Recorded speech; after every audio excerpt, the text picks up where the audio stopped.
بسم اللہ الرحمن الرحیم۔ اللہم صلی علی سیدنا محمد وعلی آل سیدنا محمد وبارک وسلم۔ عزیز ساتھیو، السلام علیکم۔ سیرت انفو میں آج ہم آپ کو ماہ شعبان کے احکام اور فضائل کے بارے میں بیان کرنے والے ہیں۔ شعبان اسلامی سال کا 8واں مہینہ ہے جو اپنی رحمتوں، برکتوں اور سعادتوں کے اعتبار سے ماہ رمضان کے لیے پیش خیمہ کی حیثیت رکھتا ہے۔ اس مہینے میں رمضان المبارک کے استقبال، اس کے سائے فگن ہونے سے قبل اس کی مکمل تیاری اور مختلف ضروری امور سے یکسوئی کا بھرپور موقع ملتا ہے۔ یہ وہ قابل قدر مہینہ ہے جس کی نسبت حضور اکرم صلی اللہ علیہ وآلہ وسلم نے اپنی طرف فرمائی اور اس میں خیر و برکت کی دعا فرمائی۔ اس ماہ کو اعمال کی پیشی کا مہینہ قرار دیا اور امت کی اس سے غفلت اور بے توجہی کی پیشن گوئی دی۔ شعبان تشعب سے ماخوذ ہے اور تشعب کے معنی تفرق یعنی پھیلنے اور عام ہونے کی ہے، چونکہ اس ماہ میں خیر کثیر پھیل جاتا ہے، اس لیے اس ماہ کو شعبان کہا جاتا ہے۔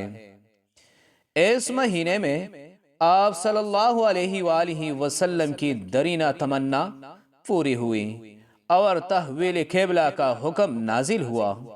حضرت عائشہ رضی اللہ تعالی عنہا سے مروی ہے کہ آن حضرت صلی اللہ علیہ وآلہ وسلم جب روزے رکھنا شروع فرماتے تو ہم کہتے ہیں کہ آپ صلی اللہ علیہ وآلہ وسلم اب روزہ رکھنا ختم نہیں کریں گے، اور جب کبھی آپ صلی اللہ علیہ وآلہ وسلم نہ رکھنے پہ آتے تو ہم یہ کہتے ہیں کہ آپ صلی اللہ علیہ وآلہ وسلم اب روزہ کبھی نہیں رکھیں گے۔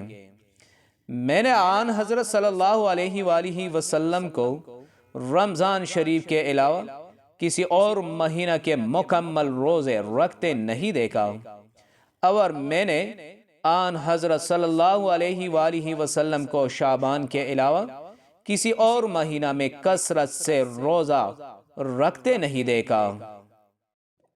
بعض دیگر احادیث میں شعبان کے آخری دنوں میں روزہ رکھنے سے منع بھی فرمایا گیا ہے تاکہ اس کی وجہ سے رمضان المبارک کے روزے رکھنے میں دشواری نہ ہو۔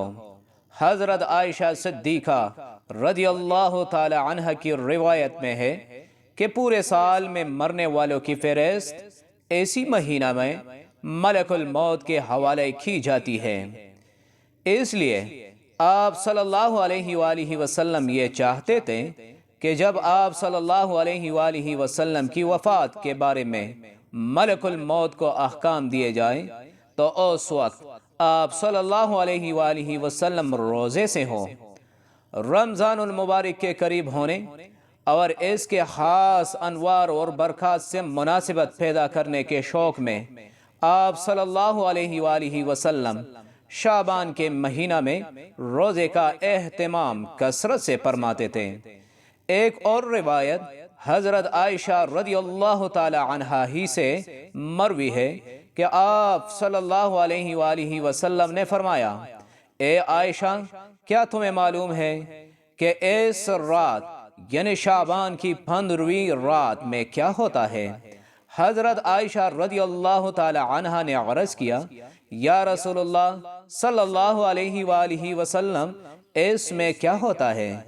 تو آپ صلی اللہ علیہ وآلہ وسلم نے فرمایا، اس سال جتنے انسان پیدا ہونے والے ہوتے ہیں وہ اس رات میں لکھ دیے جاتے ہیں، اور جتنے لوگ اس سال میں مرنے والے ہوتے ہیں وہ بھی اسی رات میں لکھ دیے جاتے ہیں۔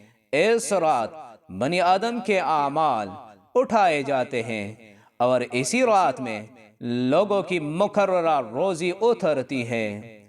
اللہ کے رسول صلی اللہ علیہ وآلہ وسلم شعبان کے مہینے میں صحابہ کرام رضوان اللہ تعالی عنہم کو اکٹھا کرتے اور خطبہ دیتے جس میں انہیں رمضان کے فضائل و مسائل بیان کرتے ہیں۔ رمضان کی عظمت و اہمیت کے پیش نظر اس کی تیاری کے سلسلے میں توجہ دلاتے ہیں۔ عزیز ساتھیوں، سیرت انفو میں آج کا ہمارا بیان اختتام کو پہنچا۔ اگلی ویڈیو میں ایک نئے بیان کے ساتھ پھر حاضر خدمت ہوں گے۔ اس وقت تک کے لیے اجازت دیجیے۔ اللہ حافظ۔